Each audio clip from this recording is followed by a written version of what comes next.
বরানগর বাজারের মুখেতেই এই ঘটনাটা ঘটল। রিভুর নতুন কেনা স্কুটিটা একটা রিক্সা এসে ঘষতে দিয়ে গেল। এই স্কুটিটা এই বছর ইঞ্জিনিয়ারিং কলেজে চান্স পাওয়ার পরে বাবা রিভুকে কিনে দিয়েছেন। রিভুর প্রাণের থেকেও প্রিয় হলো এই স্কুটিটা। কিন্তু রিক্সাওয়ালারও যে পুরোটা দোষ তা নয়।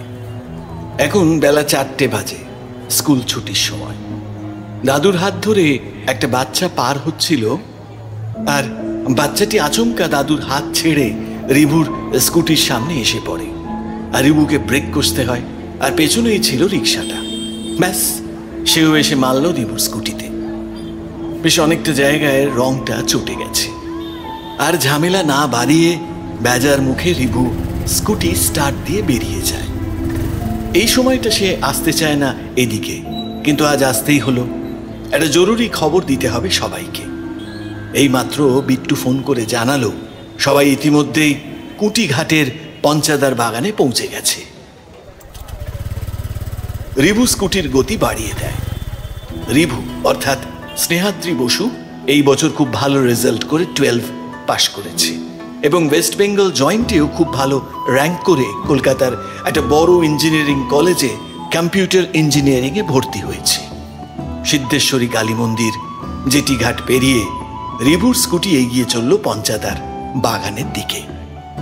পঞ্চাদার বাগানের ভাঙা পাঁচিল দিয়ে সাবধানে স্কুটিটা ভেতরে ঢুকিয়ে পার্ক করে রিভুর জন্য নির্দিষ্ট গাছের গুঁড়িতে আরাম করে বসে রিভু। রিভুর মুখ থেকে বিট্টু বলে ওঠে, কিরে, কেসটা কি? মুখের তো 12টা বাজিয়ে রেখেছিস। কাকিমার কাছে বকা খেয়েছিস নাকি? বিট্টু ওরফে অরিত্র দত্ত রিভুর সাথে একই ইঞ্জিনিয়ারিং কলেজে পাঠরত। রিভু আর বিট্টু অভিন্ন হৃদয় বন্ধু। রিভুর স্কুটিতে রিভু ছাড়া অন্য কেউ যদি চালানোর অধিকার পায় সে হলো বিট্টু। বিট্টুর কথা শুনে রিভু মুখটা আরো বেজার করে বলল, আরে ধুর, বাবা মায়ের কাছে বকা শুনলে কখনো আমাকে এমন মুখ করে বসে থাকতে দেখেছিস? শালা বাসবার সময় এমন যা কাণ্ড ঘটল। সবিস্তারে ঘটনার বিবরণ দেয় রিভু। এদের মধ্যে ডোডো ওরফে সায়ন ব্যানার্জি একটু রকচটা ধরনের ছেলে। এবারে মাধ্যমিক পাশ করে ক্লাস 11-এ উঠেছে। সে উঠে দাঁড়িয়ে শূন্যে ঘুষি ছুঁড়ে বলল, তুমি ওখান থেকে তো একটা ফোন করবে রিভুদা, আমি তখনই পৌঁছে যেতাম।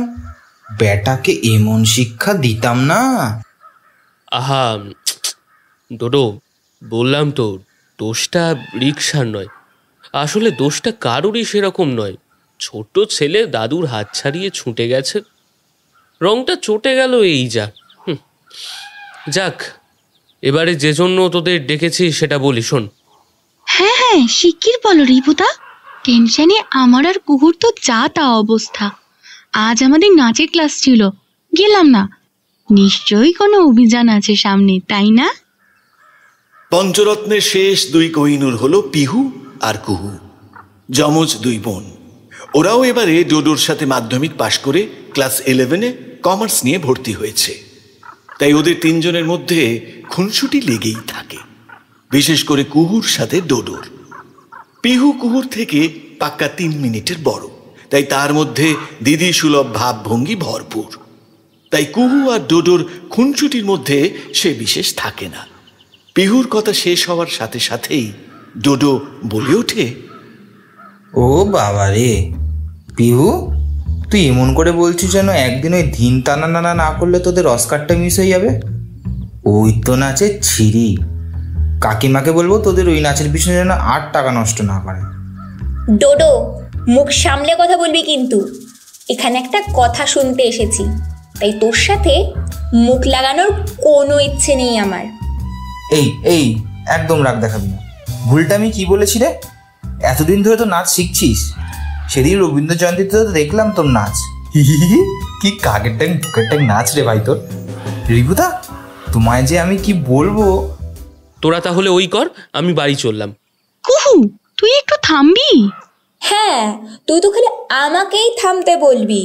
এই ডোডোটাকে তো কেউ কিচ্ছু বলবে না। ঠিক আছে, আমি চুপ করে গেলাম।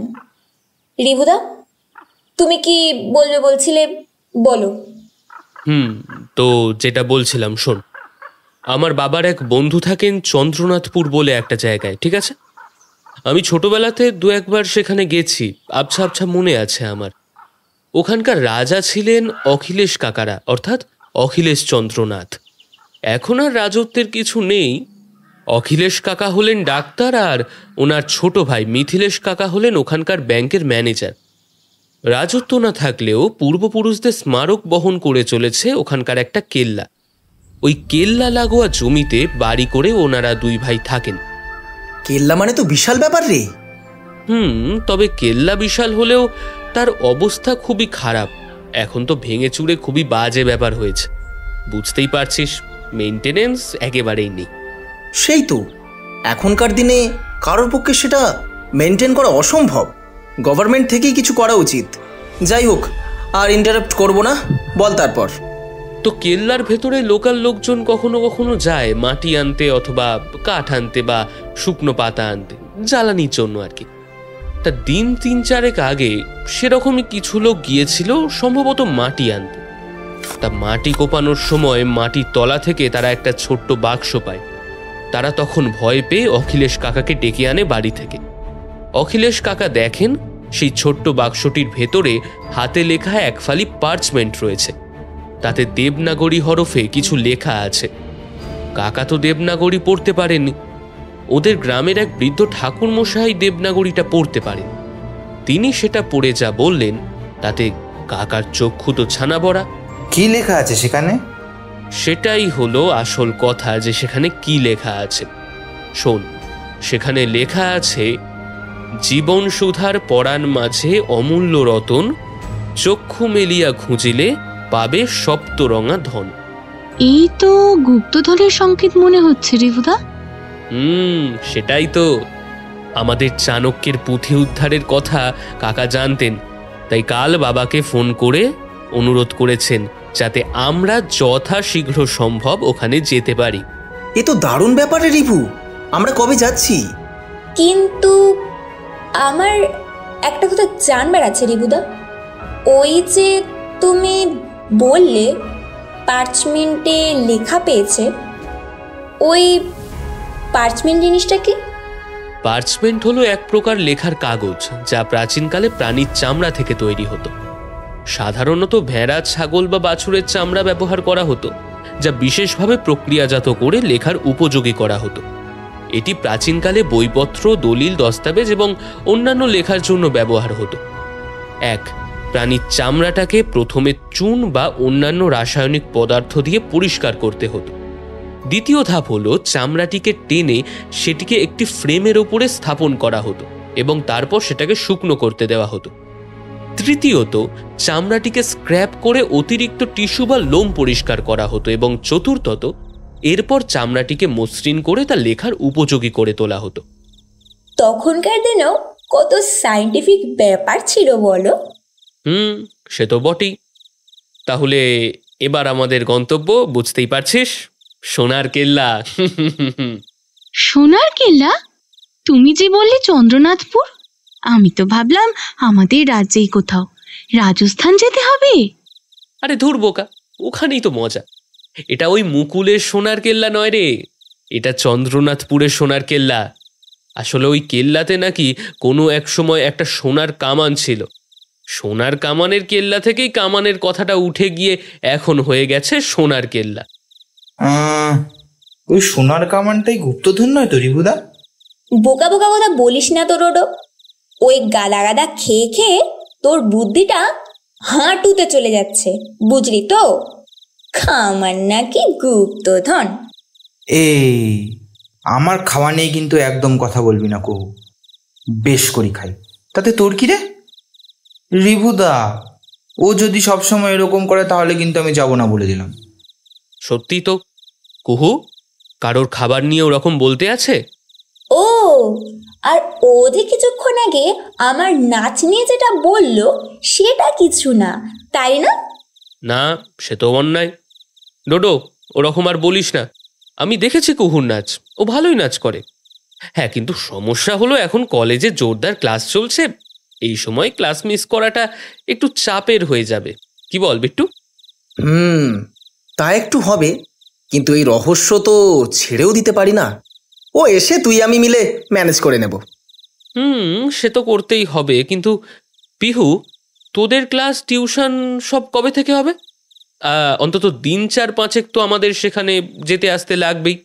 ও তুমি ভেবো না, আমি তোমার ফোন পেয়ে মাকে বলেছি নিশ্চয়ই কোথাও যেতে হবে। প্রথমে একটু খিচখিচ করছিল, তারপরে আর কিছু বলেনি। ও আমরা ঠিক ম্যানেজ করে নেব। তাহলে আমরা কবে আর কখন বেরোচ্ছি? বেশ, আমরা কাল সকালেই বেরোচ্ছি। ওই হাওড়া থেকে সকাল 10টায় ট্রেন। পৌঁছাতে ঘন্টা 4-5 মতো লাগবে। ও হ্যাঁ শোন, মা তোদের আজ রাতে একবার যেতে বলেছে, কিমা দিয়ে ঘুগনি বানিয়েছে তার জন্য। এই না হলে আমার জেঠিমা। ওই যে বক রাক্ষসের আনন্দ দেখো না। এই কি বললি রে তুই? রিভুদা, তুমি একটু মায়ের সাথে কথা বলে নিও। আমি যদিও বলেছি, তাও তুমি একবার কথা বলে নিও যাওয়ার ব্যাপারে। হ্যাঁ বলে নিচ্ছি। বাবারও যাওয়ার কথা ছিল, কিন্তু কোর্টে একটা জরুরি কেস এসে যাওয়াতে বাবা আর যেতে পারছে না আমাদের সাথে। কিন্তু বাবা বলেছেন কেসটা মিটলেই তিনি আমাদের সঙ্গে জয়েন করবেন।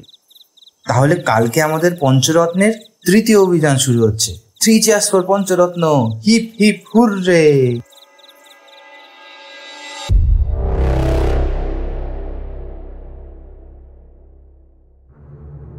সেই ছোটবেলাতে টালা পার্কে একসাথে ক্যারাটে শিখতে গিয়ে এই পঞ্চরত্নের আলাপ।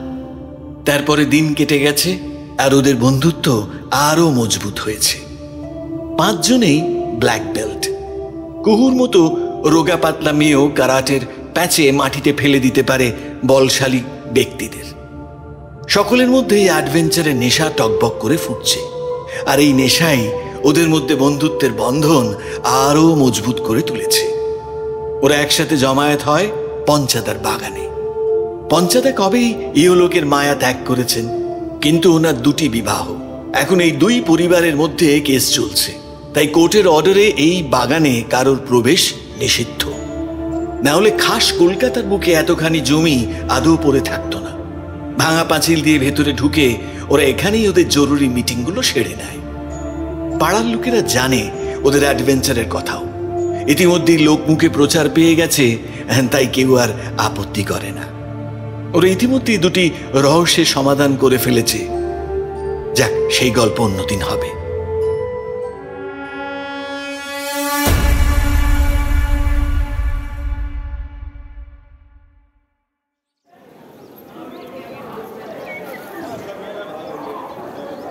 পরদিন নির্ধারিত সময় ওরা হাওড়া স্টেশনে পৌঁছল।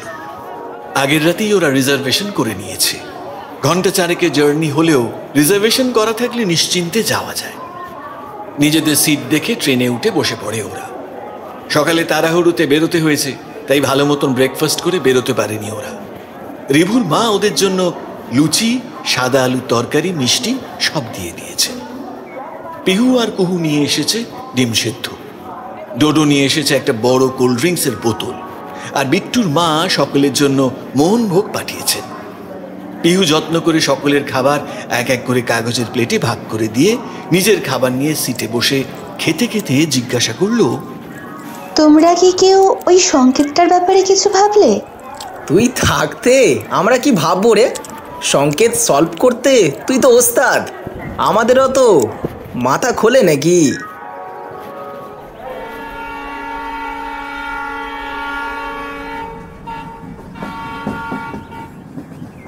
আসলে কাল থেকে সময় পাইনি সেভাবে চিন্তা করার। সংকেতটা হলো জীবন সুধার পরাণ মাঝে অমূল্য রতন, চক্ষু মেলিয়া খুঁজিলে পাবে সপ্তরঙা ধন। জীবন সুধার পরাণ এখানেই আসল জটটা, বুঝলে? এটা সলভ করতে পারলেই মোটামুটি বাকিটা উতরে যাবে বলে মনে হচ্ছে। কিন্তু আমার সিক্স সেন্স কি বলছে জানিস? কি? আমার মনে হচ্ছে এটা গুপ্তধন। মানে যদি থেকে থাকে তবে এটা প্রথম ক্লু। এটা সলভ করতে পারলেই অন্য ক্লু আসবে। তুমি ঠিক বলেছো রিপুদা, সেটাই হওয়াই স্বাভাবিক। কিন্তু আপাতত এটা উদ্ধার করতে হবে। জীবন সুধা? আচ্ছা, জলের তো অপর নাম জীবন, জলকে তো জীবন সুধাও বলা যেতে পারে, তাই না? যদি এটা ধরেও নিই এটা কোনো জলের কথাই বলা হচ্ছে, কিন্তু কোন জল, কোথাকার জল? যেখান থেকে এই লেখাটা উদ্ধার করা হয়েছে তার আশেপাশে এরকম কিছু। আচ্ছা, একটা সিনেমাতে দেখেছিলাম একটা পুকুরের মধ্যে থেকে একটা সোনার শঙ্খ বের হয়েছে। তুমি একটু খোঁজ নাও তো রিবুদা, ওই কেল্লার মধ্যে আগে কোনো জলাশয়, পুকুর অথবা ওই দিঘি টাইপস কিছু ছিল কিনা। সাবাস টোটো, এই তো তোর মাথা খুলেছে। দাঁড়া, অখিলেশ কাকাকে একটা ফোন করি। হ্যাঁ, হ্যালো অখিলেশ কাকা। অখিলেশ কাকার সাথে কথা বলে রিবু জানতে পারে সে বহু যুগ আগে সত্যি ওই কেল্লার মধ্যে একটা জলাশয় ছিল, যেখানে রাজারা রানীদের সঙ্গে জলকেলি করতেন, কিন্তু সেটা এখন কাঁটা ঝোপ ঝাড়ে ভরে গেছে। কিন্তু সেখানে তো একবার হলেও আমাদের তল্লাশি করতে হবে রিবুদা। ওইখানেই তো মনে হচ্ছে তোমাদের কথা মতন নেক্সট সংকেতটা পাওয়া যাবে। তুই নামবি, মুখে তো তোর অনেক বড় বড় কথা, তুই খুঁজে দেখ তুই কাঁটা ঝোপের মধ্যে। হ্যাঁ, আমি খুঁজবো। আর শোন ডোডো, যদি ওইখানে জল থাকতো তাহলে আরো ভালো করে খুঁজে দিতাম। জল নেই তো কি হয়েছে, আমি খুঁজবো। রিবুদা, তোমাকে বলে দিলাম আমি কিন্তু ওখানে নামবো। ডোডোটা নিজেকে খুব বেশি কিছু মনে করে, তাই না? তোরা একটু থামবি? এই চালিয়ে যা তাহলে, তোরা কাজের কথা কিছু হবে না। তাহলে তোরা যদি এরকম করিস তাহলে পরের বার থেকে তোদের দুজনকেই কিন্তু রেখে আমরা বেরোবো। বাহ, তোমরা তো খুব আছো। ও যে আমাকে সমানে উল্টো পাল্টা কথা বলে তাতে কোনো দোষ নেই, আর আমি একটা কিছু বললেই দোষ, তাই না? তোদের দুজনকেই আমি বলছি এই ঝগড়াঝাটি বন্ধ কর, এবার কাজের কথা আলোচনা করতে দে। আচ্ছা রিভু, যদি জায়গাটা ওই রকম ঝোপ জঙ্গল হয়ে থাকে, ওইখান থেকে কিছু উদ্ধার করা তো খুব মুশকিল হবে রে। সে তো বটেই। আগে গিয়ে দেখি কি অবস্থায় সেটা আছে। দরকার হলে কার্বলিক অ্যাসিড ছড়িয়ে ঝোপ জঙ্গল পরিষ্কার করার ব্যবস্থা করতে হবে। যাক, গেট রেডি, আর কিছুক্ষণের মধ্যেই আমরা নামবো, কিন্তু স্টেশনে অখিলেশ কাকা থাকবেন বলেছেন।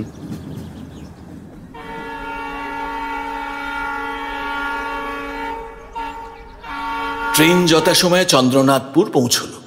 জাংশন না হলেও বেশ বড় স্টেশন।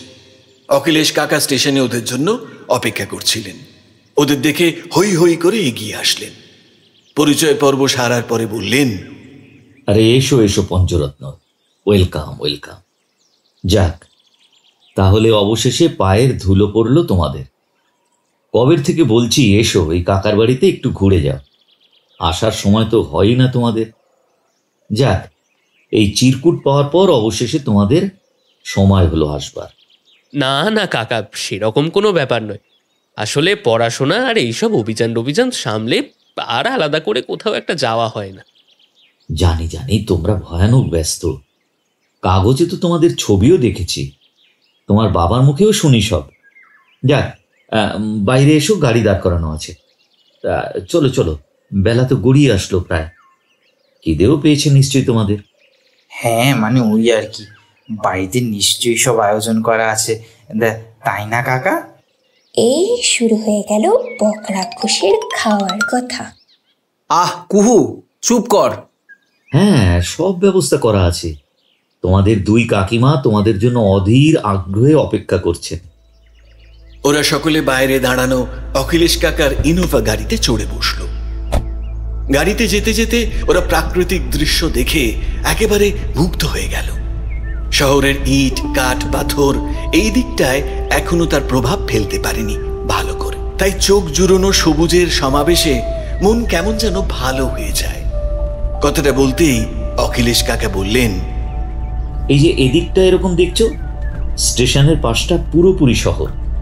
দু একটা ফ্ল্যাটও উঠেছে, কিন্তু ওই দিকটায় এখনো সেরকম ভাবে ও বসাতে পারেনি শহরে আদব কায়দা। এখানে গ্রাম্য লোকজন ভীষণ সহজ সরল। তোমাদের মিথিলেশ কাকার ব্যাংক, হ্যাঁ ওই দিকে, আর আমার হাসপাতাল ওই দিকে। আচ্ছা রিভু, তুমিও ওই জলাশয়ের কথা জিজ্ঞেস করছিলে কেন? কাকা, সব বলবো, তার আগে বাড়িতে ঢোকার আগে একবার ওই জলাশয়টা আমি দেখতে চাই। কারণ বাড়িতে ঢুকে গেলে স্নান খাওয়া করতে করতে হয়তো সন্ধ্যা নেমে যাবে, তখন তো আর ভালো করে দেখা যাবে না। আচ্ছা, বেশ বেশ, তাই হবে তাই হবে। কিছুক্ষণের মধ্যেই ওরা দূর থেকে একটা কেল্লার চূড়ো দেখতে পেল। ডোডো উত্তেজিত কণ্ঠে বলে উঠল, কাকা, ওইটাই কি তোমার সেই সোনার কেল্লা? হ্যাঁ গো, ওইটাই সোনার কেল্লা। তবে মুকুলের সোনার কেল্লা নয়, কিন্তু এর অন্য গল্প আছে। হ্যাঁ কাকা, আমি বলছি সব। ভাঙা ফটক পেরিয়ে ওদের গাড়িটা ঢুকলো সোনার কেল্লার ভেতরে। গাড়ি থেকে নেমে ওদের সকলের চক্ষু স্থির। কি বিশাল একটি কেল্লা! দেখেই মনে হচ্ছে এককালে এখানে বিপুল লোক সমাগম হতো। একপাশে রয়েছে হাতিশাল, একপাশে ঘোড়াশাল। যদিও এখন তা একেবারে ভগ্নস্তূপে পরিণত হয়েছে, তাও এক অদ্ভুত ঐতিহ্য বহন করে চলেছে এই কেল্লা। পরন্তু বেলায় আলো আঁধারির মিশ্রণে যেন এক রহস্যময় পরিবেশ রচনা করেছে কেল্লার চারিপাশ। চারিদিকে ঝোপ ঝাড়ের আগাছা গজিয়ে উঠেছে। রিউরা বুঝে উঠতে পারছিল না কি করে এই রহস্য ভেদ করবে। পিহু খানিক নিরাশভাবে বলে উঠল, ও রিবুদা, এর মধ্যে কি করে হবে? এ তো একেবারে সাপখোপের আড্ডা হয়ে আছে গো। তাছাড়াও বিষাক্ত পোকামাকড়ও থাকতে পারে। এর মধ্যে বাকি সংকেত কোথায় খুঁজবো আমরা? রিভু, কথাটা কিন্তু ঠিক বলেছে পিহু। এর মধ্যে থেকে আমাদের পক্ষে সম্ভব হবে না। বুঝতে পারছি তোরা কি বলছিস। তাও একবার শেষ চেষ্টাটা করে দেখি, যদি জলাশয় থেকে পরবর্তী সংকেতটা উদ্ধার করা যায়। ঠিক বলেছ রিবুদা, এত দূর এসে এইভাবে ফিরে যাব সেটা কি করে হয়? এ আমাদের পঞ্চরত্নের ব্যর্থতা হবে। আমরা শেষ অবধি চেষ্টা করব। এভাবে ময়দান ছেড়ে আমরা যাবই না। ফর এ চেঞ্জ, এবারে আমিও কিন্তু ডোডোর সাথে একমত। এত সহজে ময়দান ছেড়ে যাব না। কত বিপদের সম্মুখীন হয়েছি আমরা, আর এ তো জঙ্গল আর সাপখোপ। তোর কথা মানছি কুহু, আমরা অনেক বিপদের সম্মুখীন হয়েছি, কিন্তু এবারে ব্যাপারটা একদম আলাদা। কোনো আলাদা নয়। তোদের যেতে হলে তোরা যা, আমি ডোডো আর রিভুদা শেষ অবধি চেষ্টা করব। দূর পাগলি, আমরা থাকলে সবাই থাকবো। Yes, that's the spirit. চল, কাকা অনেকক্ষণ একলা দাঁড়িয়ে আছেন, খারাপ মনে করতে পারেন। কি ব্যাপার পঞ্চরত্ন, কেল্লার অবস্থা দেখে একেবারে ঘাবড়ে গেলে নাকি? জানি ঘাবড়ে যাওয়ার মতোই অবস্থা এই কেল্লার। কি করব বলো, এই কেল্লা মেনটেন করবার ক্ষমতা আমার অথবা ভাইয়ের কারোরই নেই। না না কাকা, আমরা মোটেই ঘাবড়াইনি। এই রহস্য আমরা উদ্ধার করেই ছাড়ব। আচ্ছা কাকা, যে জলাশয়ের কথা আমি ফোন করে বলেছিলাম সেদিকে কি একটু যাওয়া যায় এখন? হ্যাঁ, কেন যাওয়া যাবে না? এই দিক দিয়ে এসো। ওটা তো বাড়ির অন্দরমহল ছিল। হ্যাঁ হ্যাঁ, অন্দরমহলটা তাও একটু ঠিক আছে। এসো এসো, এদিক দিয়ে এসো। অখিলেশ কাকার কাকাকে অনুসরণ করে ওরা কেল্লার পেছন দিক দিয়ে ভেতর দিকে ঢুকলো। সত্যি এদিকটায় অতটা জঙ্গল নেই, বোঝা যাচ্ছে এখানে লোকজন আসে। বেশ পরিষ্কারও করা হয়েছে। রিভু বলে, কাকা, এদিকটা তো বেশ পরিষ্কার দেখছি, লোকজনের যাতায়াত আছে বলেও তো মনে হচ্ছে। ঠিকই বলেছ। আগে স্থানীয় লোকজন আসতো জ্বালানি কাঠ নিতে, আর এই গুপ্তধনের সংকেতের কথা দাবানলের মতো চারিদিকে ছড়িয়ে যেতে এখন কিন্তু উল্টো পাল্টা লোকজনের আনাগোনা শুরু হয়েছে। হ্যাঁ, এই দিকটা এসো। হ্যাঁ, এই হলো সেই জলাশয়, যদিও তার অস্তিত্ব নেই। আসলে আমরা যত তাড়াতাড়ি সম্ভব কাজটা এগিয়ে নিয়ে যেতে চাইছি।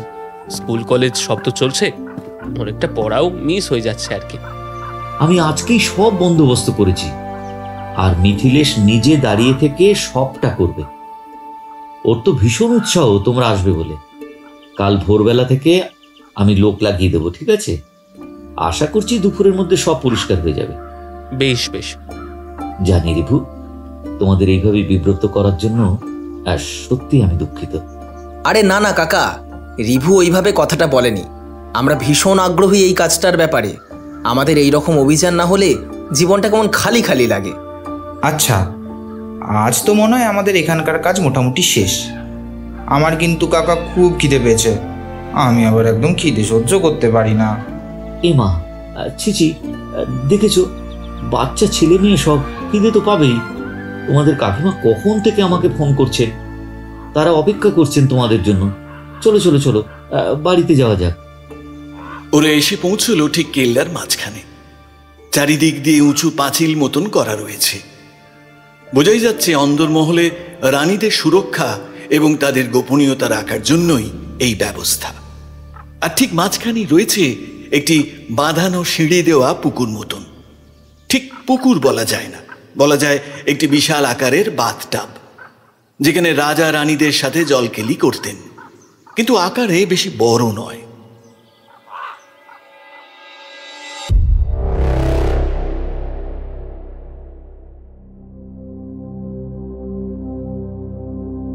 কেল্লা থেকে অখিলেশ কাকাদের বাড়ি গাড়িতে মিনিট 5, হেঁটে গেলে মিনিট 12। বাড়িতে পৌঁছে দুই কাকিমা আর মিথিলেশ কাকার সাথে পরিচয় পর্ব মিটিয়ে ওরা স্নান করে ফ্রেশ হয়ে খাবার টেবিলে আসলো। দেখলো এলাই আয়োজন করেছে কাকিমারা। নারকোল দিয়ে সোনামুগের ডাল, ঝিরি ঝিরি আলু ভাজা, পটলের দোলমা, কাতলা মাছের কালিয়া, কচি পাঁঠার মাংস, আমের চাটনি, পাঁপড়, শেষ পাতের জন্য ঘরে পাতা মিষ্টি দই। অপূর্ব। মিতালি কাকিমা মানে অখিলেশ কাকার বউ হাসি মুখে এগিয়ে এসে বললেন, সবটাকে উঠতে হবে, কিন্তু কোনো ওজোর আপত্তি শুনবো না। কিন্তু কাকিমণি, এত খাবার খেলে তো আমরা এই চেয়ার থেকে উঠতেই পারবো না। ঠিক পারবে, লক্ষ্মী মেয়ে হয়ে খেয়ে নাও তো। কাকিমণি, একজনের কিন্তু এতে কোনোই অসুবিধা হবে না। সে পারলে নিজেরটা শেষ করে আমাদেরটাও শেষ করার ক্ষমতা রাখে। ও মা, তাই? সে কে গো? এরকম মানুষকে খাইয়েই তো মজা। ও আমার কথা বলছে কাকিমণি, তুমি ওর কথা শুনো না গো। ও সব সময় শুধু আমার লেগ পুল করে। সে আমি জানি না, তোমাকে যখন পেয়েছি তখন মনের মতন করে তোমাকে খাওয়াবো। যা তো ছোট বউ, মাংসের ডেচকিটা নিয়ে আয়, ওকে খাওয়াই ভালো করে। ছোট মানে মিথিলেশ কাকার বউ সোনালী কাকিমা। তিনি দৌড়ে গিয়ে মাংসের ডেকচি এনে দিলেন। ডোডোকে আর ভাইকে দুই কাকিমার যত্নে ও তো আহ্লাদে 8খানা। খাওয়া দাওয়া শেষ করে ওরা নিজেদের ঘরে আসে।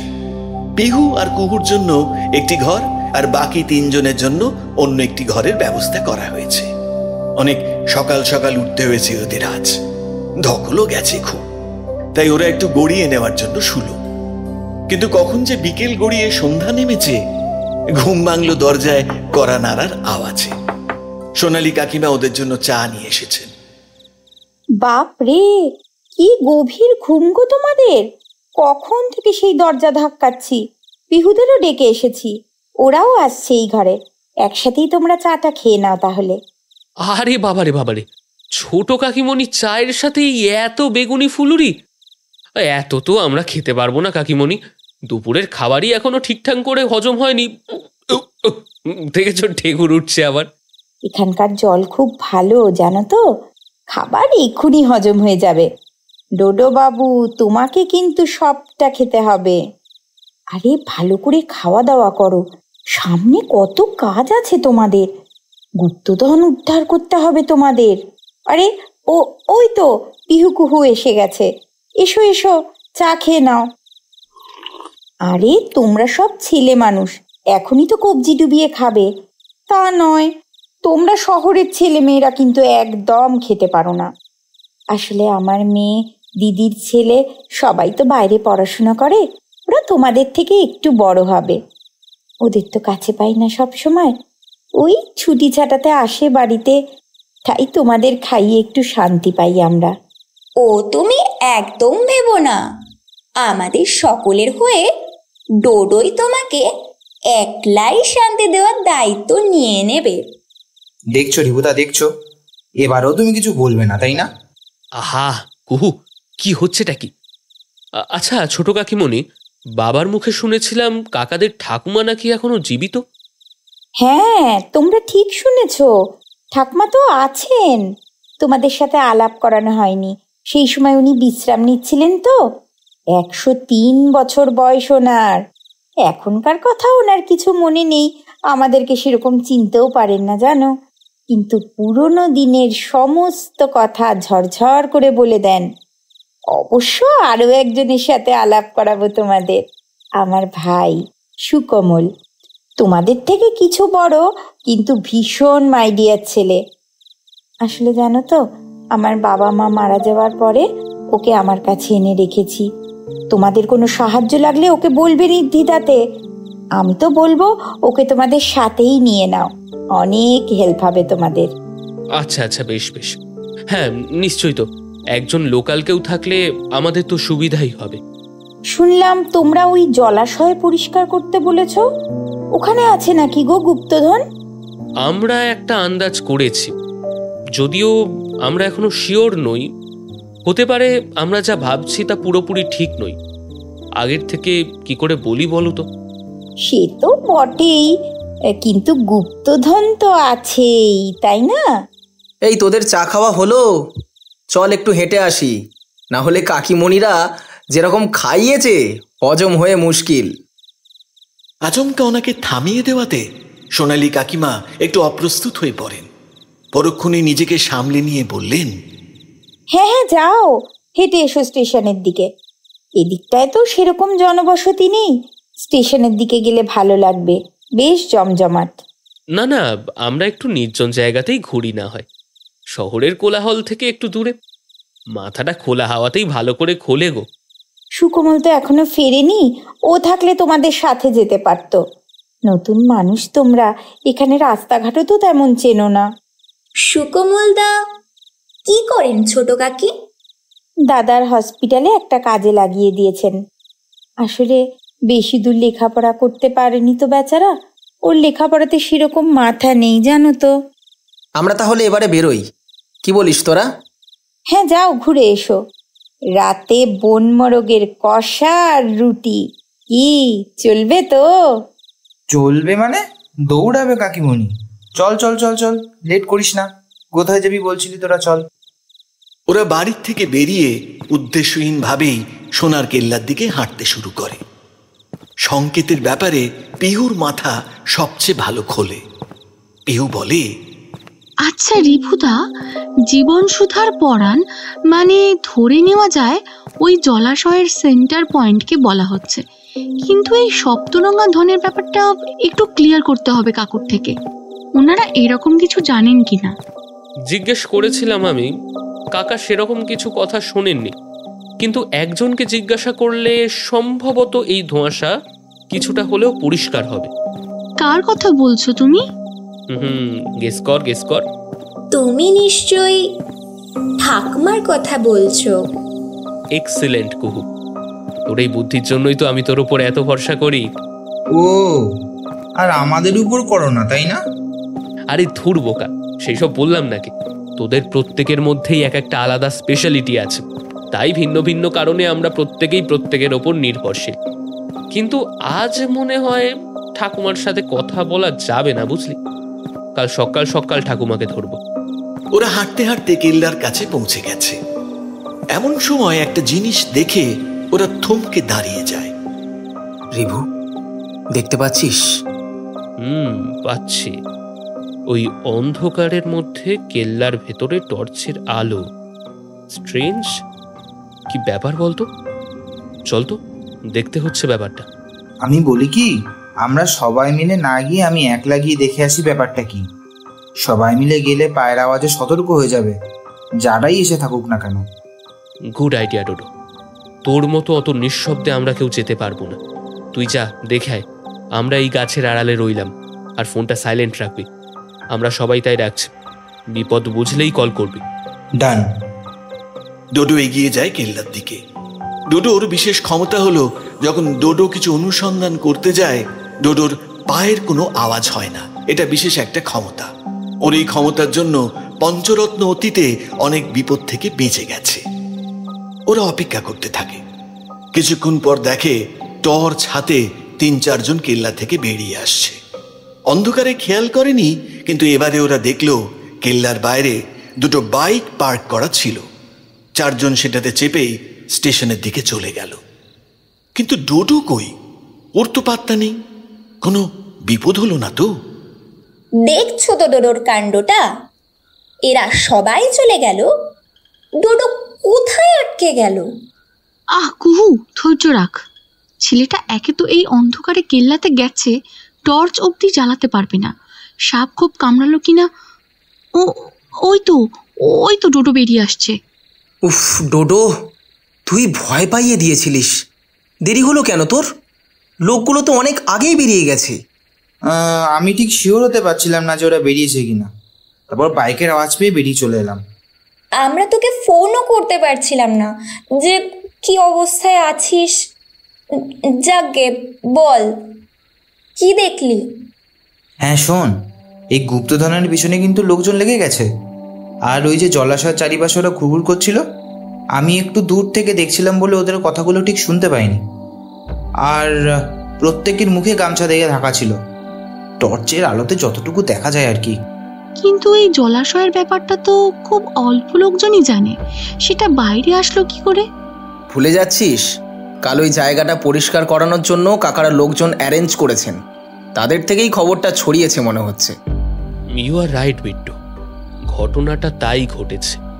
আর শোন, এটা জানলেও অত সহজ হবে না ব্যাপারটা। চল এখন ফিরি। রাতে জমিয়ে খাওয়া দাওয়া সেরে ওরা যে যার ঘরে ঢুকে বিছানাতে শরীর এলিয়ে দিল। আর ঝিঝি পোকার ডাক, দূরে শেয়ালের ডাক শুনতে শুনতে কখন যে চোখে ঘুম পড়ে এসে হানা দিল ওরা বুঝতেই পারল না।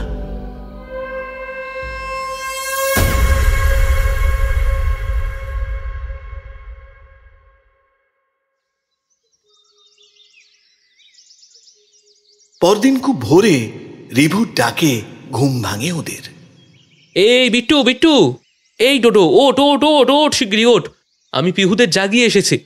ঠাকুমার আয়ার সাথে কথা হয়েছে, ঠাকুমা উঠে গেছেন। এখন মুডও দারুণ আছে। চল যা জানবার জেনে আসি ঠাকুমার কাছ থেকে। ঝটপট ফ্রেশ হয়ে ওরা ঠাকুমার ঘরের দিকে তাড়াতাড়ি চলল।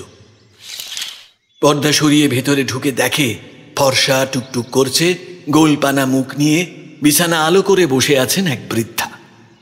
এত বয়সেও তার সৌন্দর্য এতটুকু ম্লান করতে পারেনি। গোলাপি গাল দুটোতে হাসলে মৃদু টোল পড়ে। বোঝাই যাচ্ছে যুবতী হিসেবে তিনি কতটা সুন্দরী ছিলেন। ওরা ঘরে ঢুকতে উনি হাসি মুখে বললেন, কারা রে তোরা? ঠাকমা, আমরা তোমার নাতি নাতনি হই। আমি হলাম পিহু। আমার নাতি নাতনি? থাক, আর নাম বলতে হবে না বাপু, অত কিছুই মনে রাখতে পারি আমি। ঠাকমা, আমরা তোমার কাছে পুরনো দিনের গল্প শুনতে এসেছি। তুমি যখন এই বাড়িতে বউ হয়ে এসেছিলে তার গল্প। দূর ছেমরি, ওই গল্প শুনে কি করবি তোরা? আচ্ছা ঠাকুমা, এই বাড়িতে কি কোনো রামধনু রঙের হিরে ছিল কখনো? তুমি কারোর কাছে শুনেছো এরকম কিছু? ছিল তো, আমার শাশুড়ির মুখে শুনেছি রে। মহারাজ কৃষ্ণচন্দ্র আর এখানকার রাজা খুব বন্ধু ছিলেন। একবার বন্ধুত্বের স্মারক হিসাবে ওই হিরে কৃষ্ণচন্দ্র এখানকার রাজা সুবর্ণ চন্দ্রনাথকে উপহার দিয়েছিলেন। কিন্তু তারপরে বর্গিরা হুড়মুড় করে ঢুকে পড়ল, এখানে মেরে ধরে সবকিছু লুটপাট করে নিয়ে গেল। বাপ রে, বর্গী আক্রমণ! ওই যে সেই ছোটবেলাতে মায়েরা গান শোনাতো না যে, খোকা ঘুমলো, পাড়া জুড়লো, বর্গী এলো দেশে। এ হলো সেই বর্গী, বুঝলি? আচ্ছা ঠাকমা, সেই হিরে কি সত্যিই বর্গীরা নিয়ে চলে গেছে? আরে বাচ্চা, তাই তো শুনেছি রে। ঠিক এমনই সময় সোনালী কাকিমা ঘরে ঢুকলেন। উমা, তোমরা এখানে? তোমাদের ঘরে চা দিতে গিয়ে দেখি তোমরা নেই, কিন্তু সদর বন্ধ। তখন ভাবলাম এখানে এসেছো কিনা। হ্যাঁ, ঠাকুমার সাথে একটু আলাপ করতে এলাম। আচ্ছা, কাকারা কি ঘুম থেকে উঠেছেন? হ্যাঁ, উঠেছেন তো। ওই জলাশয় পরিষ্কারের কাজে নিজেরা দাঁড়িয়ে থেকে তদারক করছেন। এসো এসো এসো, তোমাদের সুকমলের সাথে পরিচয় করিয়ে দিই।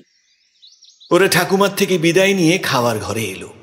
ততক্ষণে প্রাতরাশের ব্যবস্থাও সেরে ফেলেছেন কাকিমারা। ফুলকো লুচি আর সাদা আলুর তরকারি দিয়ে প্রাতরাশ সেরে ওরা বেরিয়ে পড়ল সোনার কেল্লার উদ্দেশ্যে। আর হ্যাঁ, ইতিমধ্যেই ওদের আলাপ হয়েছে সোনালী কাকিমার ভাই সুকমলের সাথে। সুকমলের সাথেই ওরা কেল্লাতে গেল সকলে মিলে।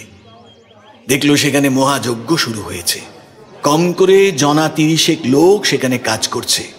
অনেকটা পরিষ্কার করেও ফেলেছে। তদারক করছেন 2 কাকা।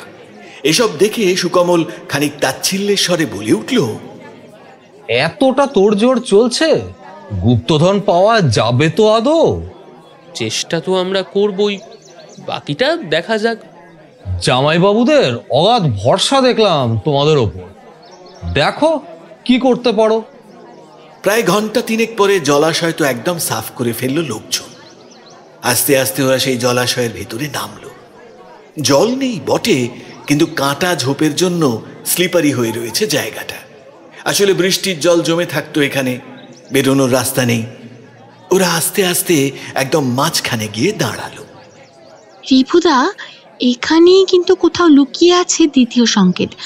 আমি নিশ্চিত, আমার ইনস্টিংক্ট বলছে সপ্তরঙা মণি এক্সিস্ট করছে, সেটা বর্গীয়দের হাতে যায়নি, আর দ্বিতীয় সূত্র এখানেই আছে। চল খোঁজাটা শুরু করি। ঠিক মাঝখানে ওরা ভালো করে নজর দেয়। প্রত্যেকের হাতেই শক্তিশালী আতশ কাঁচ। তার ফলে সূক্ষ্ম সূক্ষ্ম জিনিসগুলো অনেক বড় করে ওরা দেখতে পাচ্ছে। দেখতে দেখতে একটা জায়গাতে এসে রিভু দাঁড়িয়ে পড়ে। বিট্টুকে ডেকে বলে, বিট্টু, একবার ভালো করে দেখ, এই জায়গাটার প্যাটার্ন অন্য জায়গাগুলোর থেকে কিছুটা আলাদা লাগছে না? দাঁড়া দেখি ভালো করে। একদম ঠিক বলেছিস। পুরো জলাশয়টা বাঁধানো হয়েছে এক বিশেষ ধরনের পাথরের ইঁট দিয়ে, কিন্তু এই জায়গাটা অন্য ধরনের ইঁট দিয়ে বাঁধানো। বোঝাই যাচ্ছে এই জায়গাটা পরে করা হয়েছে ওই প্যাটার্ন সরিয়ে। এই জায়গাটা ভাঙার ব্যবস্থা করতে হবে রিভু। ততক্ষণে বাকিরাও এসে জমায়েত হয়েছে, আর কৌতূহলী লোকজন ওপর থেকে নজর রাখছে ওদের ওপর। ভাবটা এমন যে গুপ্তধন পেয়ে গিয়ে ওরা যেন নিজেরা নিয়ে না পালায়। কাকারা লোকজনকে অনুরোধ করেছেন সেখান থেকে চলে যেতে, কিন্তু গ্রাম্য মানুষ এরকম সুযোগ কি ছেড়ে দেয়? লোকমুখে কথাটা বেশ ছড়িয়ে গিয়েছে, কাজেই বেশ লোকজন জমা হয়েছে ওইখানে। পঞ্চরত্ন কিছুটা বিরক্ত হচ্ছে বলাই বাহুল্য। ওরা নিজেদের মতন করে কাজ করতে ভালোবাসে। এত ভিড়, এত প্রচার ওরা একদম পছন্দ করে না, কিন্তু কিচ্ছু করার নেই। জায়গাটা ভালো করে দেখে পিহু বলে, না বিট্টুদা, ভাঙার দরকার হবে না জানো তো। আর এই জিনিস ভাঙা যাবে না। এই ধরনের জায়গায় নিশ্চয়ই তার আশেপাশে এমন কোনো বোতাম টাইপস কিছু আছে যেটা প্রেস করলে এটা সরে যাবে। ঠিক বলেছিস পিহু, তোর এই ব্যাপারে জ্ঞান আমাদের অনেকের থেকেই অনেক বেশি। তোর কি যে বলো তুমি, গুগল থেকে কিছু পড়াশোনা করছি, সেটা থেকেই যা জানতে পারছি। আর একটা জিনিস দেখ, এই পাথরটার উপরে একটা চোখের ছবি দেখতে পাচ্ছি, মানে খোদাই করা গোছের। দাঁড়া দাঁড়া, এই একই ছবি আমি দেখেছি ওইদিকে। জলাশয়ের দেওয়ালে বিভিন্ন জায়গায় এইরকম ছবি খোদাই রয়েছে, কিন্তু প্রত্যেকটা প্রত্যেকের থেকে আলাদা। এই ঠিক একই রকম চোখের ছবি আছে ওই দিকের দেওয়ালে। আয় আমার সাথে, ফাস্ট। ওরা বিট্টুকে অনুসরণ করে জলাশয়ের উত্তর দিকে যায়, আর দেখে একদম ঠিক কথা।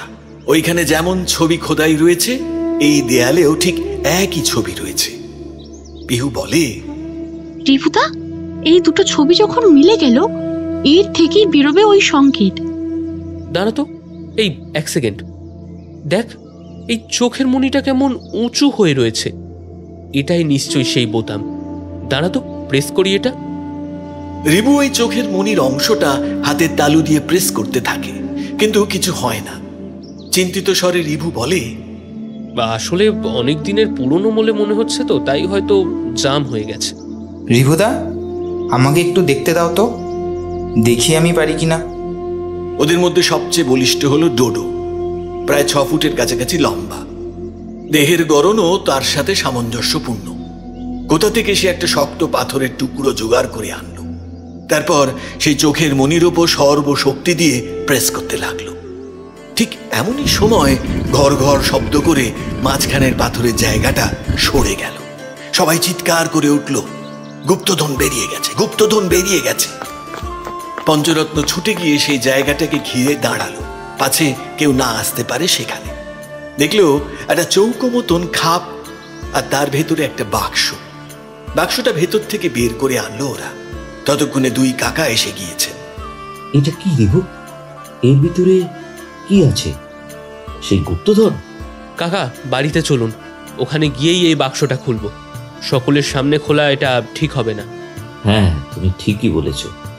চলো বাড়িতে চলো। বাড়িতে গিয়ে টেবিলের ওপর বাক্সটা রেখে ওরা সবাই সেটাকে ঘিরে বসলো। ছোট্ট একটা ধাতব বাক্স। বাক্সটা দেখে মনে হচ্ছে সেটা সোনার, কিন্তু এত বছর জলের তলায় আটকে থাকার জন্য সোনা তার উজ্জ্বলতা হারিয়েছে। সোনালী কাকিমা উৎসাহ নিয়ে বললেন, এটা নিশ্চয়ই সোনার বাক্স, তাই না দিদি? ও মা গো, কত সোনা আছে দিদি এতে। দিদি, আগেই বলে রাখলাম, আমাকে কিন্তু একটা হার গড়িয়ে দিতেই হবে।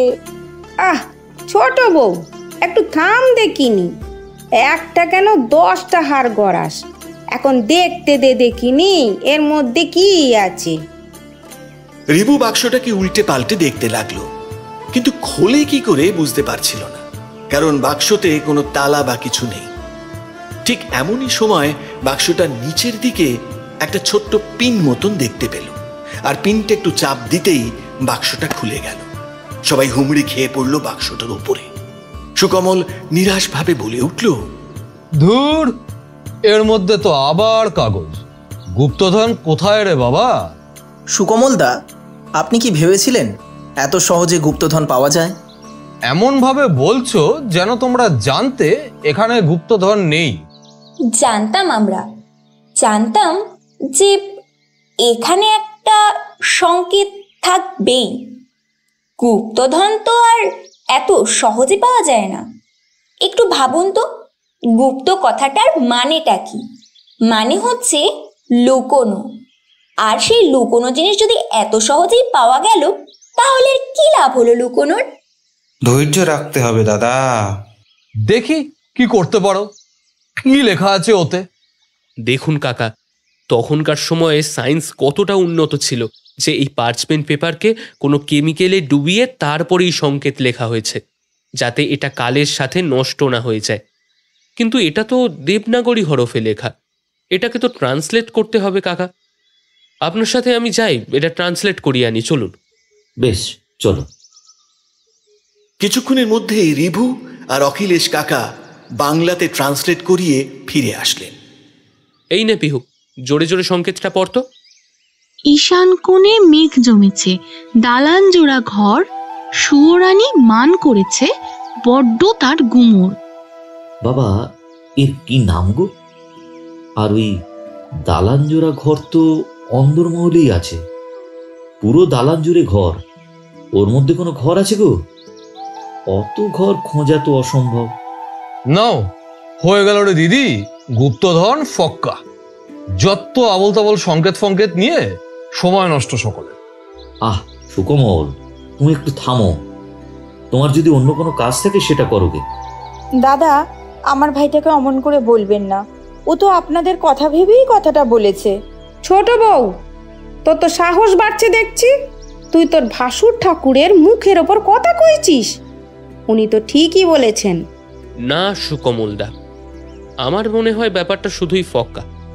বর্গী আক্রমণ হবে এটা আঁচ করেই তৎকালীন রাজা কোনো বহুমূল্যবান কিছু এভাবে লুকিয়ে রেখে গিয়েছিলেন। দাঁড়া, ভাবতে দে। বেশ বেশ, তোমরা ভাবো। সারাদিন অনেক ধকল গেছে, তাড়াতাড়ি খেয়ে দিয়ে শুয়ে পড়ো। খাওয়া দাওয়া সেরে ওরা যে যার ঘরে চলে গেল। এত ক্লান্ত, তাও কারোর চোখেই ঘুম আসছে না। সবাই ধাঁধাটার মধ্যেই ডুবে আছে। পিহু আর কুহুর চোখেও ঘুম নেই, কারণ বেশি সময় হাতে নেই। তার মধ্যে যদি সমাধান না হয়, এরপরেও হয়তো আরো ধাঁধা আছে। কুহু চিন্তান্বিত ভাবে বলল, আচ্ছা দিদি, তুই যদি এর তাড়াতাড়ি সমাধান না করতে পারিস তাহলে কি হবে? পজিটিভ থিঙ্কিং রাখ কুহু। আমি একলা কেন, তোরা তুইও ভাব না কখনকার মাথা থেকে কি বেরিয়ে আসে। ধুর, আমার মাথায় তো গোবর পোড়া, এসব আমার মাথা দিয়ে তোরাই বেরোবে। সারাদিনের একটা চাপা টেনশন আর ক্লান্তিতে বিধ্বস্ত কুহুর চোখ লেগে আসে। হঠাৎ ভোর রাতে পিহুর ঠেলাতে কুহুর ঘুম ভেঙে যায়। এই কুহু, ওঠ ওঠ, এই লেডি কুম্ভকর্ণ, ওঠ না। কি হয়েছে কি? চেঁচাচ্ছিস কেন? চল এক্ষুনি একবার রিবুদার সাথেও কথা বলতে হবে। আরে ওরা তো সবাই ঘুমোচ্ছে। ঘুমাচ্ছিল, এখন উঠে গেছে। আমি ফোন করেছিলাম রিবুদাকে। ধুর বাবা।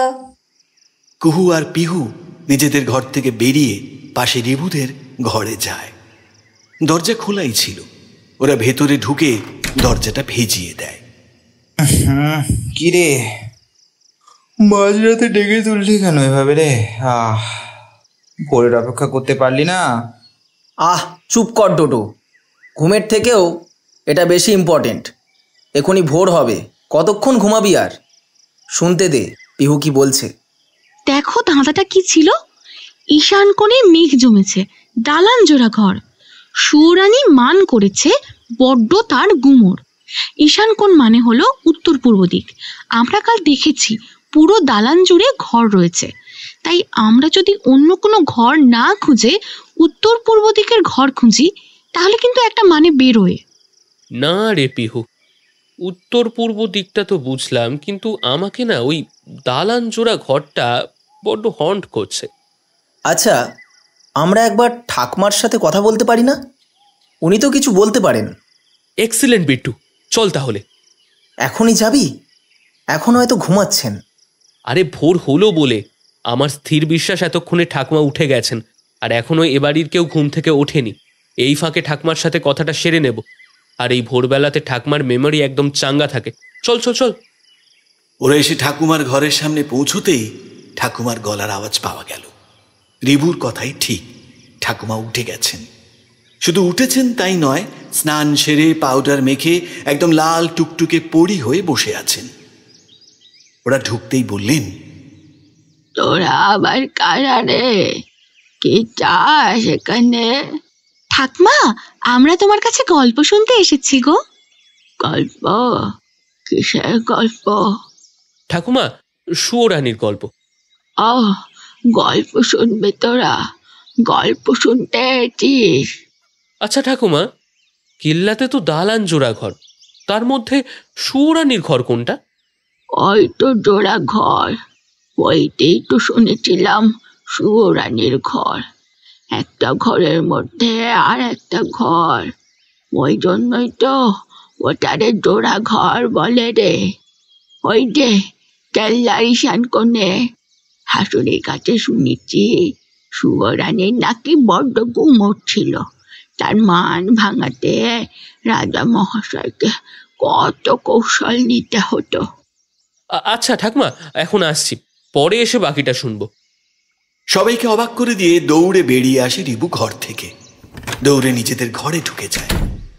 শূন্যে ঘুষি ছুঁড়ে বলে, ও আই এম এ আটার ফুল। এই সহজ মানেটা বুঝতে এত দেরি করে ফেললাম। ছ্যা ছ্যা ছ্যা ছ্যা ছ্যা।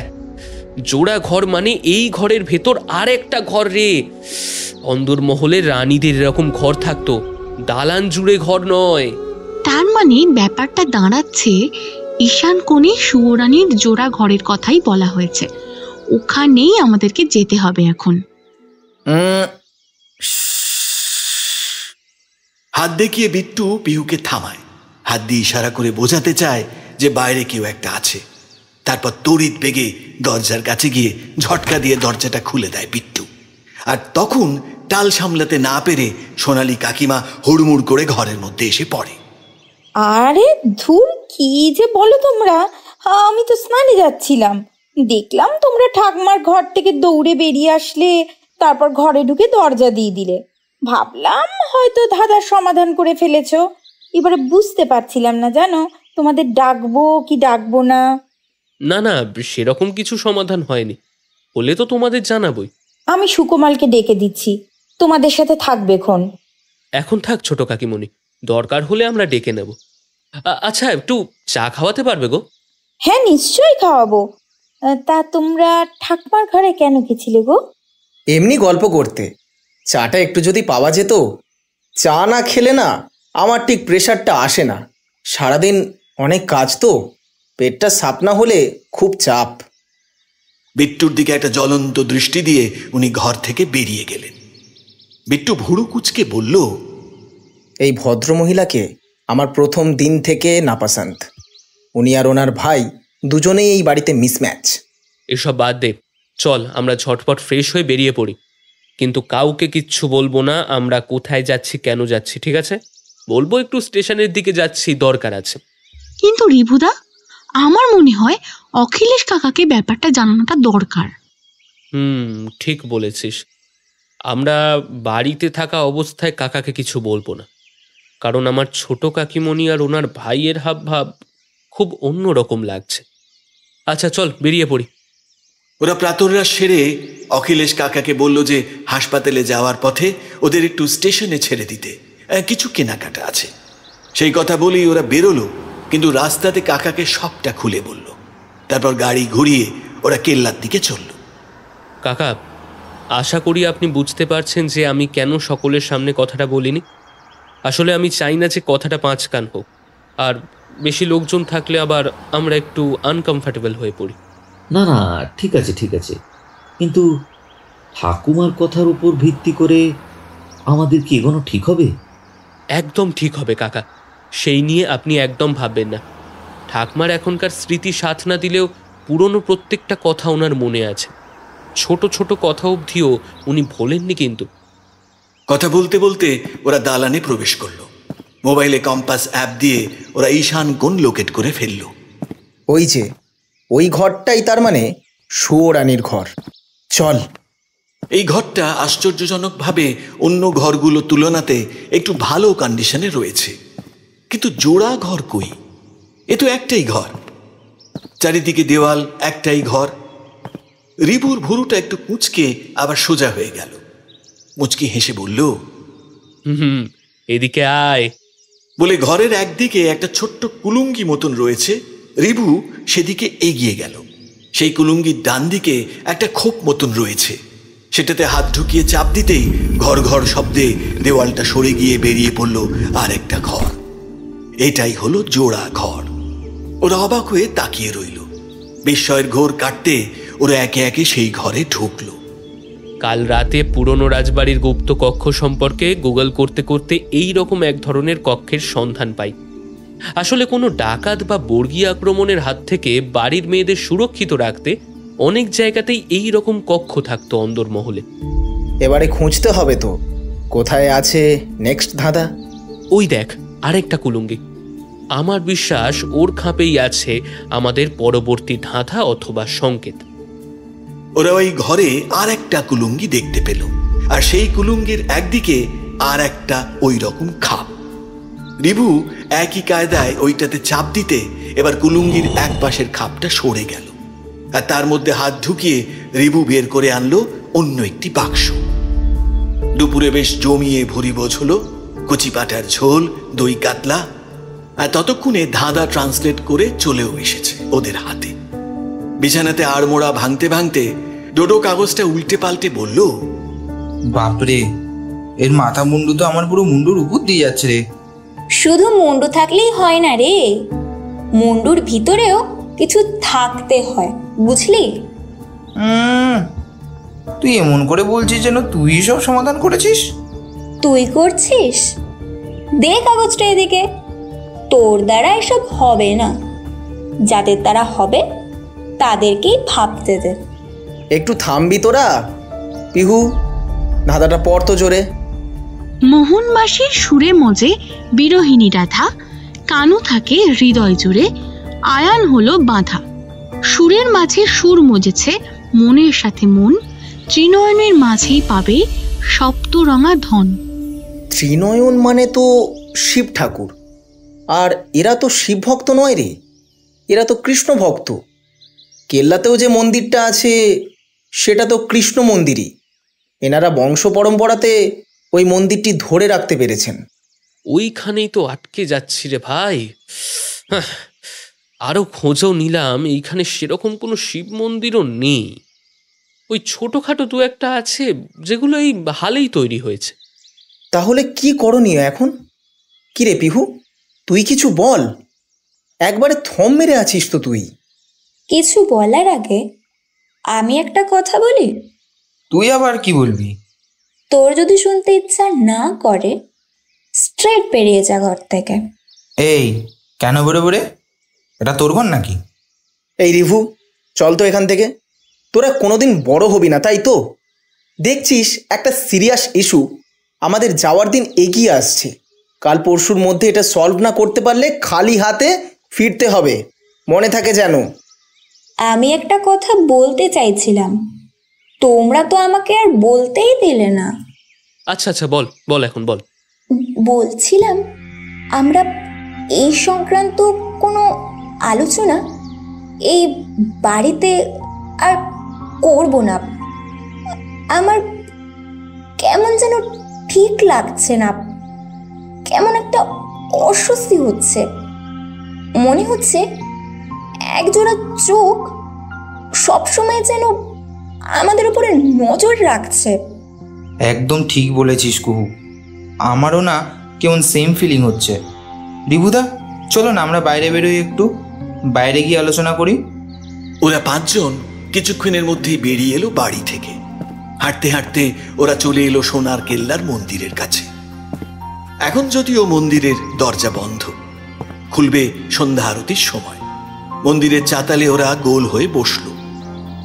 রিভুদা, আমার মন বলছে এই মন্দিরের ভিতরেই এর সমাধান লুকিয়ে আছে। হ্যাঁ রে, আমার মনও তো তাই বলছে। এই তো মন্দির এখনই খুলবে, ভালো করে ভেতরটা দেখতে হবে, চল তো। কিন্তু স্পষ্ট লেখা আছে যে ত্রিনয়নের মাঝেই আছে সপ্তরঙা ধন। ওখানেই তো আটকে যাচ্ছি রে। ওই তো ঠাকুর মশাই এসে গেছেন, আয় একটু ওনার সাথে কথা বলি, আয়। কি বাবারা, তোমরা আরতি দেখতে এসেছ বুঝি? হ্যাঁ ঠাকুর মশাই, আপনার সাথে একটু গল্প করতে এসেছি। ঠাকুর মশাই, আপনি তো এখানকার অনেক পুরনো লোক, একটু এই মন্দিরের গল্প শোনান তো আমাদের। এই মন্দির তো আজকের নয়, কয়েকশো বছর পুরনো। আমার ঠাকুরদা, তার বাবা এই মন্দিরের পূজারী ছিলেন। বংশ পরম্পরাতে আমরা এই মন্দিরের পূজারী। এই সোনার কেল্লার এই মন্দিরের অনেক ইতিহাস আছে বাবা। কথা বলতে বলতে মন্দিরের দরজার তালা খুললেন ঠাকুর মশাই। ভেতরে আলো জ্বালাই ছিল, সেই আলোতে ভালো করে রিভু রাধাকৃষ্ণর মূর্তিকে পর্যবেক্ষণ করতে লাগলো। আচ্ছা ঠাকুর মশাই, এখানে কোনো পুরনো শিব মন্দির আছে? শিব মন্দির?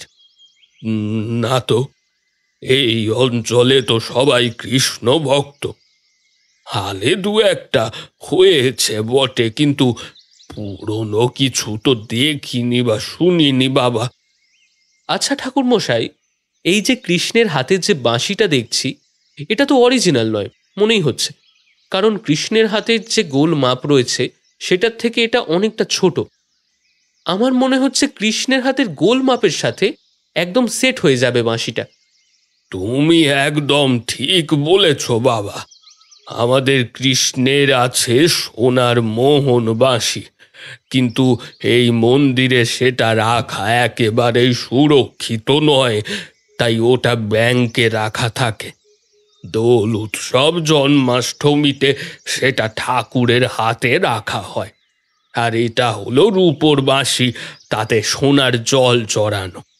আচ্ছা ঠাকুর মশাই, আর একটা প্রশ্ন, এই যে রাধার হাতের আঙুলগুলো যে আলাদা আলাদা, এরকম তো আগে কখনো দেখিনি, এই ব্যাপারটা কি? হ্যাঁ বাবা, একদম ঠিক কথা বলেছ। এই রকমটা সচরাচর দেখা যায় না।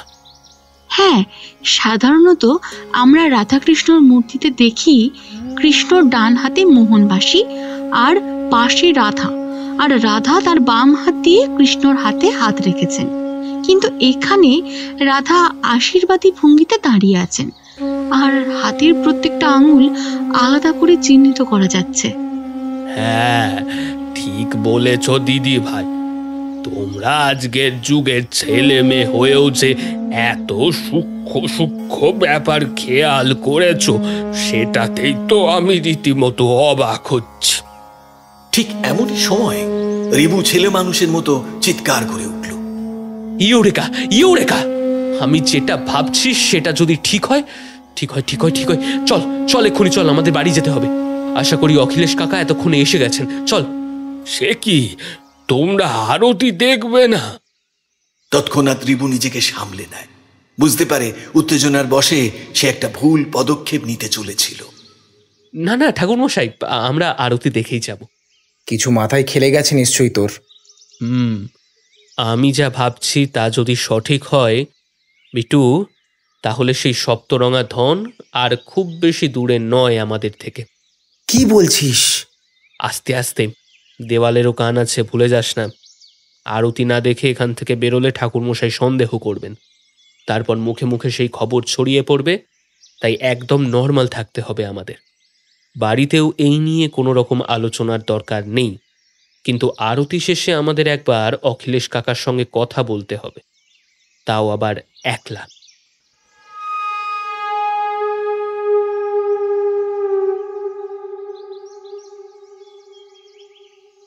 আরতি শেষ হওয়ার পরে সকলে প্রসাদ গ্রহণ করে সেখান থেকে বেরিয়ে যায়।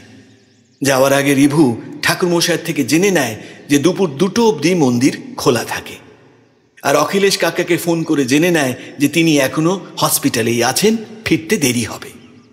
ওরা সকলে মিলে একটা টোটো করে অখিলেশ কাকার হসপিটালে পৌঁছে যায়। ওদের দেখে বেশ অবাক হন তিনি। এ কি, তোমরা এখানে? আরে আমি তো কিছুক্ষণের মধ্যেই বাড়িতে যেতাম। না কাকা, আমি একটু আলাদা করে আপনার সাথে কথা বলতে চাই, আর যে কথা হবে সেটা আমরা এই কজন ছাড়া যেন আর কেউ জানতে না পারে। মিথিলেশ কাকা কিংবা কাকিমণিরা কাউকেই বলবেন না। কি হয়েছে রিভু? সিরিয়াস কিছু? তোমার কি মনে হচ্ছে কোনো খবর আমার বাড়ির কেউ লিক করেছে? কাকা, আমার হাতে তো কোনো প্রমাণ নেই, তাই কারোর নাম বলতে পারছি না, কিন্তু আমি একদমই চাই না এই কথাটা বাইরে বেরো। কাল আর্লি মর্নিং, মানে ব্যাংক খুলবে সকাল 9টায়, আপনি ব্যাংক খুললেই কৃষ্ণের যে সোনার বাঁশিটা ব্যাংকে রাখা আছে সেটা তুলে আনবেন। সোনার বাঁশি? কিন্তু সেটা কি হবে রিভু? আমি একটা অনুমান করছি কাকা, আর যদি সেটা সত্যি হয় তাহলে সপ্তরঙা ধন বেশি দূরে নয়। কি বলছো? আচ্ছা, আমরা এখন চললাম। বাড়িতে গিয়ে কোনো আলোচনা নয়, সকলকেই বলছি, মনে থাকে যেন। কিন্তু এত সাবধানতা অবলম্বন করেও শেষ রক্ষা করতে পারে না রিভু।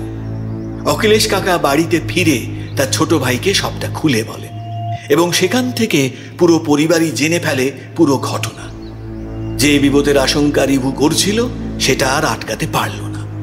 পরদিন ব্যাংকের থেকে অখিলেশ কাকা সোনার বাঁশি নিয়ে আসেন। ওরা যখন মন্দিরে গিয়ে পৌঁছেছে তখন সেখানে ভিড় জমে গেছে। বাড়ির সবাই আজ এসেছে। অখিলেশ কাকা অপ্রস্তুতভাবে বললেন, আসলে আমি ভাইকে বলেছিলাম যাতে ও আমাকে ভুল না বোঝে, কিন্তু ও কথাটা নিজের মধ্যে রাখতে পারলো না। একটা কথা আমি কিছুতেই বুঝতে পারছি না, যে এই কথাটা আমাদের বাড়ির থেকে বাইরে বেরোলো কি করে। সেই ব্যাপারে আমরা পরে কথা বলবো কাকা, আগে যে কাজটা করতে এসেছি সেটাই করা যাক। ওরা সবাই মিলে মন্দিরের ভেতরে ঢুকলো।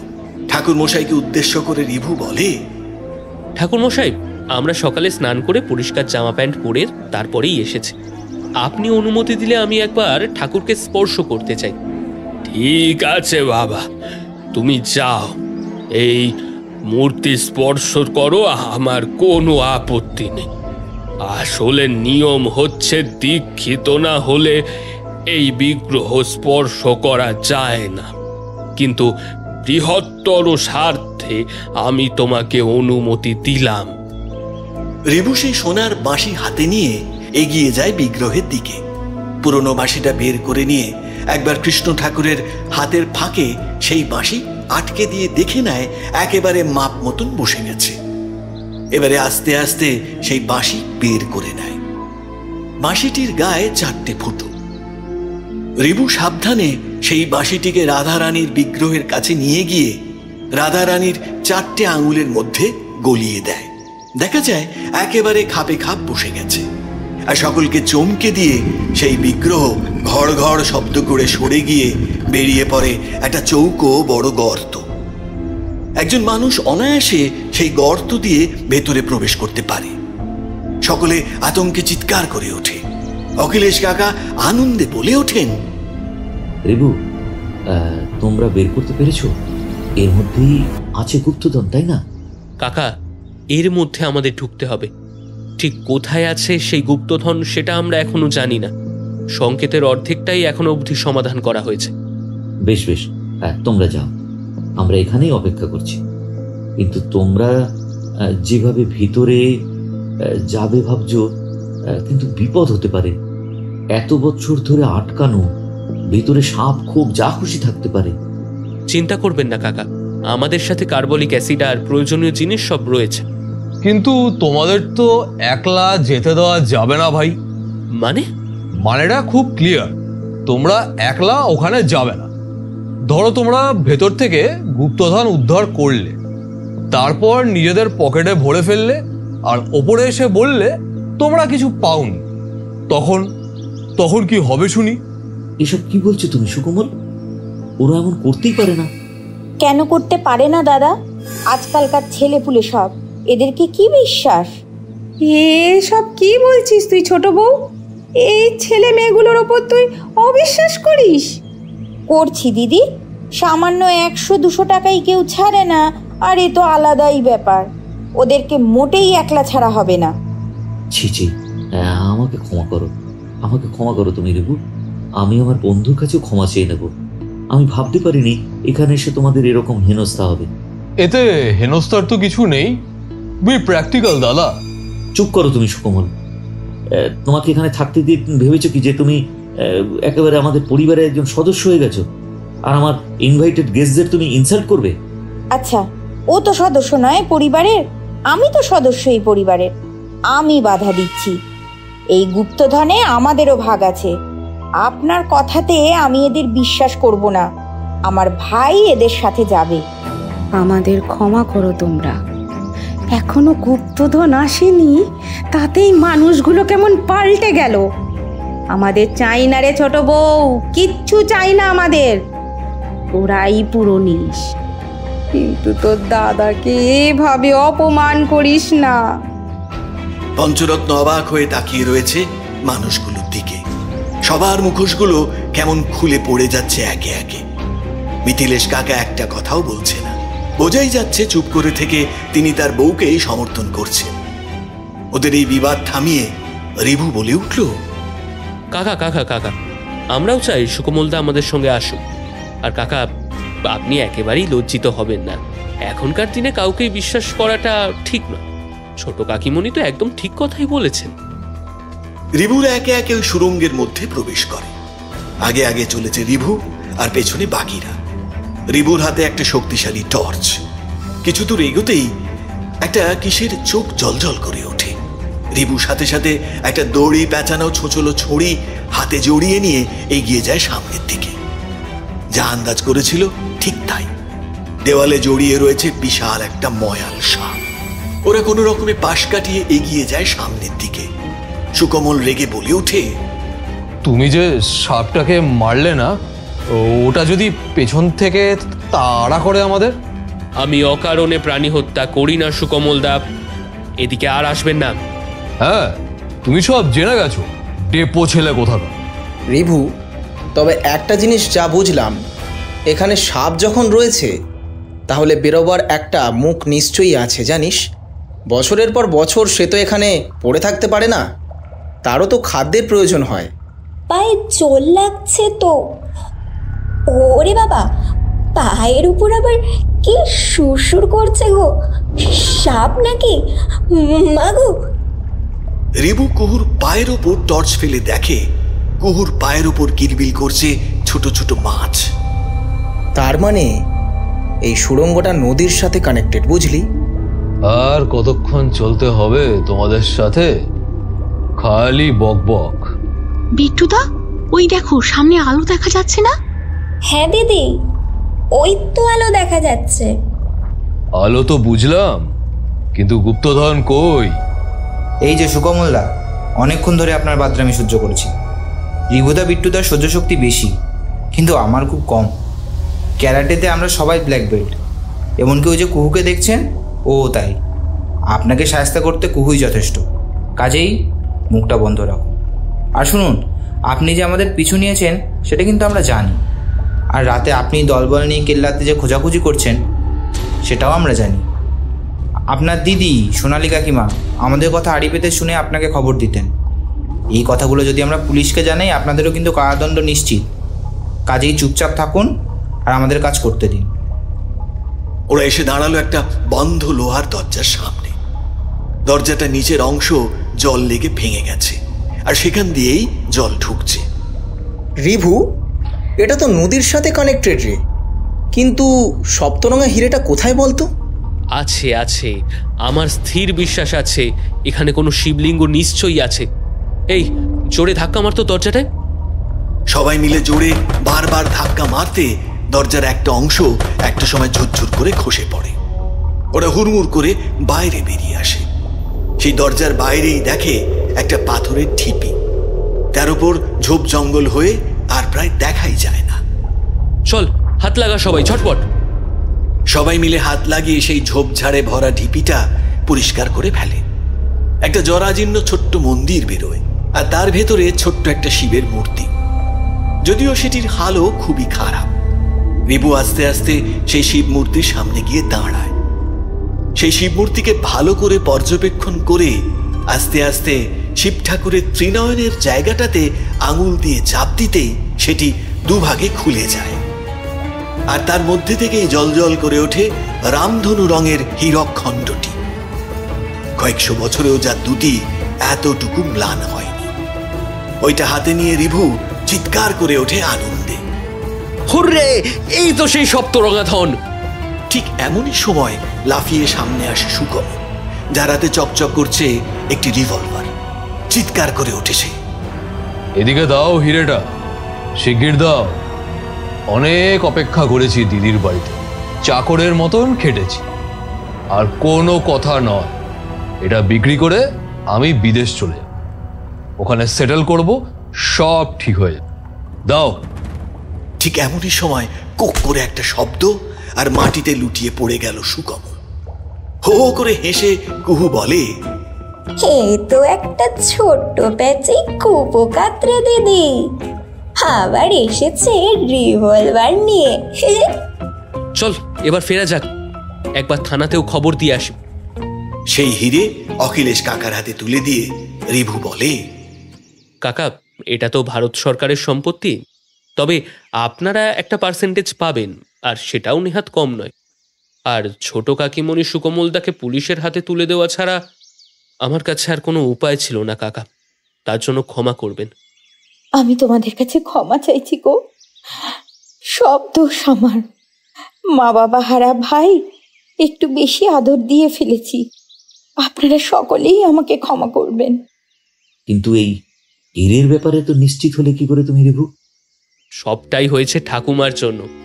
মহারাজা কৃষ্ণচন্দ্রের রাজত্বকাল ছিল 1710 থেকে 1783, আর বর্গী আক্রমণ হয় 1741 থেকে 1751।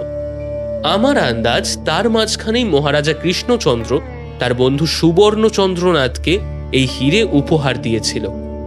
আর সবকিছু রক্ষা করতে না পারলেও এই হিরেটা এই অদ্ভুত কায়দায় তিনি রক্ষা করতে পেরেছিলেন। তাহলে আমাদের এবারের অভিযানের নাম কি হবে? সপ্তরঙা হিরে উদ্ধার? না রে মাথা মোটা, এবারে আমাদের অভিযানের নাম হবে সোনার কেল্লায় গুপ্তধন।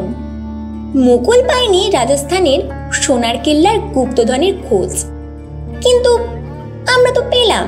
এই চন্দ্রনাথপুরের সোনার কেল্লার গুপ্তধনের সন্ধান, তাহলে এর থেকে আর কি কোনো ভালো নাম হতে পারে?